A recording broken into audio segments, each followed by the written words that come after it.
I'm going to teach you about a technique called Yoga Nidra.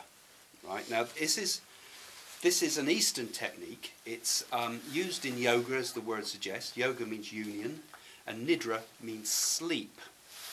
But it's a technique that I think we can apply both in our lives and to help ourselves become more spiritually energized.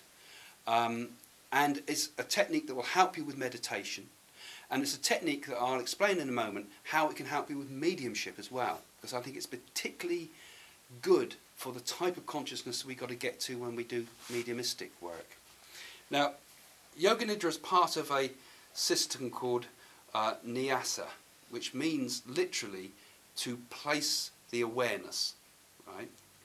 And what it is in essence is to move our consciousness, our awareness around the body, right? So you can think about your thumb and you close your eyes, and if you visualize, think about your thumb, you can put your whole mind into that thumb, you can feel it, can't you? You know?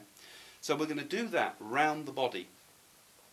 Now, I think, well, that sounds a bit lame, you know, what's the point of doing that? Well, the fact is, if you can move, when you're moving your awareness around the body, you're learning, first of all, one, to move your awareness. So, you know, for example, in terms of psychic things, what if we wanted to find out what's going on somewhere, if someone else is in another location and we wanted to do remote viewing? Could we not, in a similar way, move our awareness to another location?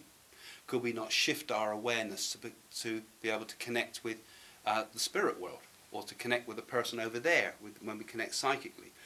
In mediumship and psychic work, we're always moving our awareness. We're moving our awareness in one way or another. So when we move it around the body, we're learning to move the awareness very specifically. And we've got a technique we can use, a very easily understood technique we can use to move the awareness.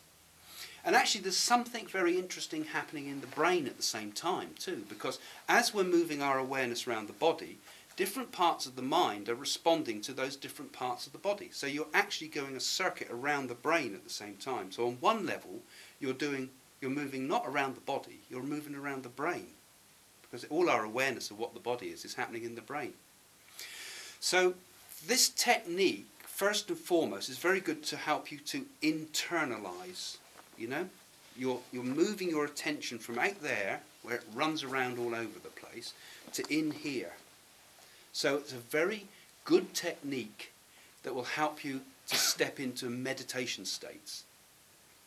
And another nice thing about this technique is as well, is no matter how hectic your mind is, no matter how tense your body is, no matter how unlikely you feel for doing meditation, this technique will take you very gently into a deep relaxed state, which is inducive of meditation. So you can use it at any time.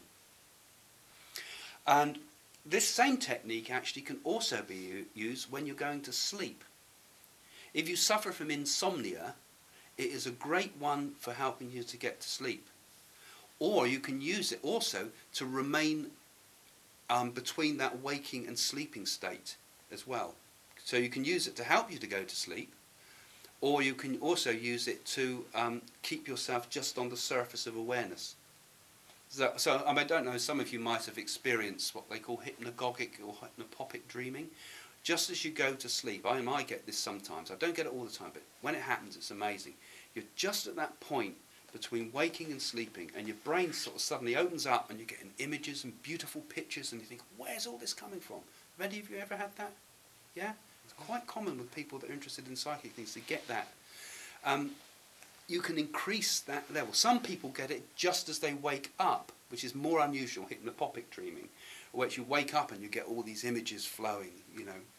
But this state is when the brain is just about to drop into unconsciousness. It sort of bounces along between consciousness and unconsciousness and becomes amazingly fluid, right?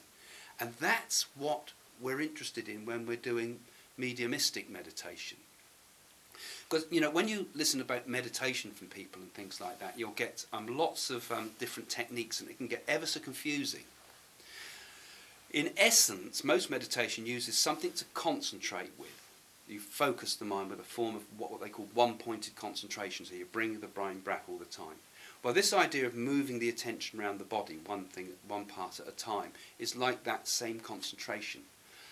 But what happens when you move? So when we move the body, we go from the thumb to the finger, to the finger, to the finger, to the finger, to the back of the hand, up the arm, and so forth. And then I'll take you down one side of the body, back to this thumb, back down that side of the body, back from where you're sitting up to the top of the head, round and back down again, which basically, that's it in essence.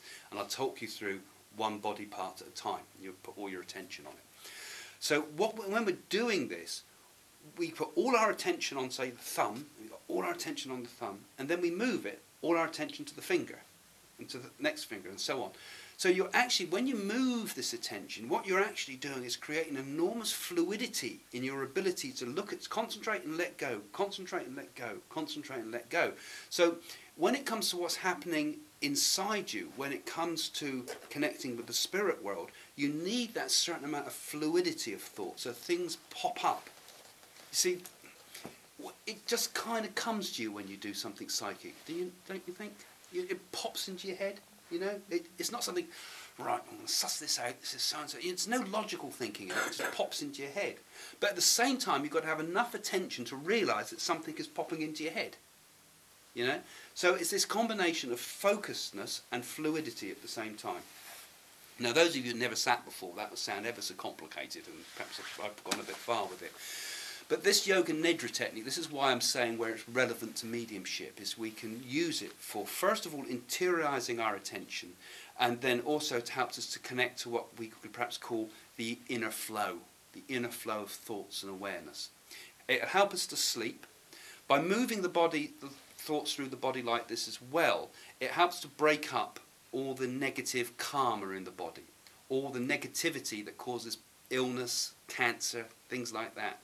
Because anybody that's followed any holistic healing of any sort, there's a general thought, when you look at acupuncture or whatever type of healing type of techniques you look at, it's blockages that cause the illness. We have all this beautiful energy, this prana, this life force, and it's coursing through our bodies, when sometimes we get an emotional shock to our system, our body remembers it, and something goes wrong, you know? And it creates blockages and what they call samskaras, you know, karmic type of thought forms in the body that break up our health.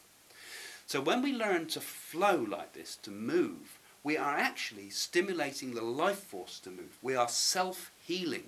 And it's incredible how this method can also be used if you're feeling ill. Do it when you're feeling ill and see how it starts to give you a sort of a greater energy and a greater ability to recuperate. So it's connecting us what I'm describing there with what you would call the prana of the body, which is the life force, what animates and gives us life. And that prana is also in our auric field. So again, from mediumistic things, it's another way of attuning ourselves with the idea of this pranic energy which is all around us in the aura. So we're connecting ourselves to the aura, and that would help you actually with your aura seeing as well, if you practice this technique.